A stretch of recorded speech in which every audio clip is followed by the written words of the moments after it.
여러분은 사이코패스 하면 어떤 이미지가 떠오르십니까? 이런 괴물? 이런 살인마? 아니면 혹시 이런 이미지는 어떠십니까? 이런 이미지는요?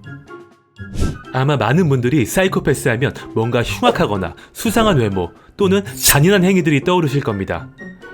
하지만 현대적 사이코패스 연구의 대부인 허비 클리크리 교수는 완벽히 반대의 이야기를 합니다.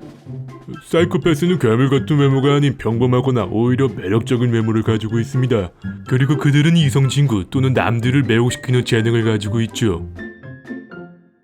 그리고 사이코패스라는 개념을 정립한 독일의 정신병리학자 쿠르트 슈나이더는 현대사회에 성공한 사이코패스가 꽤 많다는 사실을 발견합니다.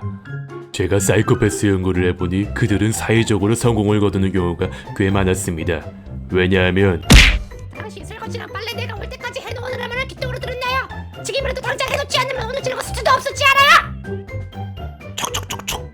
그들은 사람을 조종하는 데 능숙하기 때문이죠.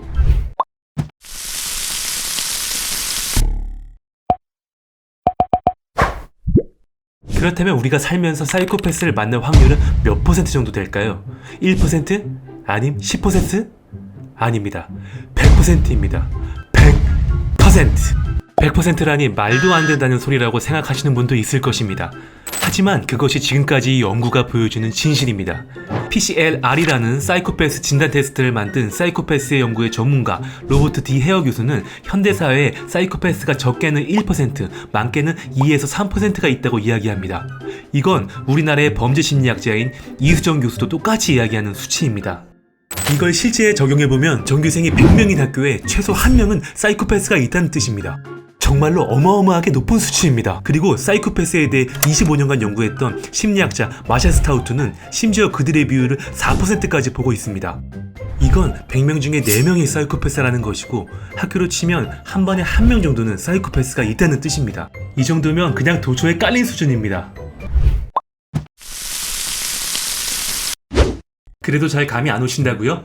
좋습니다. 이 중 가장 보수적인 수치인 1%를 기준으로 한번 이야기해 볼게요. 여러분의 카톡 친구로 등록된 사람은 모두 몇 명이죠? 그리고 그들 중 1%가 사이코패스라고 가정하면 곱하기 100분의 1이니까 몇 명이 나옵니까? 참고로 저의 경우를 예로 들어보자면 저의 카톡 친구는 현재 200명의 SNS 친구가 있는 경우를 예를 들었을 때 이 중 1%라면 바로 2명이 사이코패스라는 결과가 나옵니다. 만약 4%라는 비율로 이야기하는 마샤 스타우트 교수의 수치로 이야기한다면 무려 8명이 사이코패스라는 뜻입니다. 섬뜩하지 않으십니까? 분명 방금 전까지 여러분은 자신의 주위에 사이코패스가 있으리라고는 전혀 생각하지 못하셨을 겁니다. 하지만 지금까지의 연구 결과는 우리의 카톡 친구 중에도 몇 명의 사이코패스가 존재할 수 있다는 사실을 분명히 보여주고 있습니다. 그렇다면 우리는 왜 그들을 알아차리지 못했을까요? 지금부터 그것에 관해 자세히 이야기해 보도록 하겠습니다.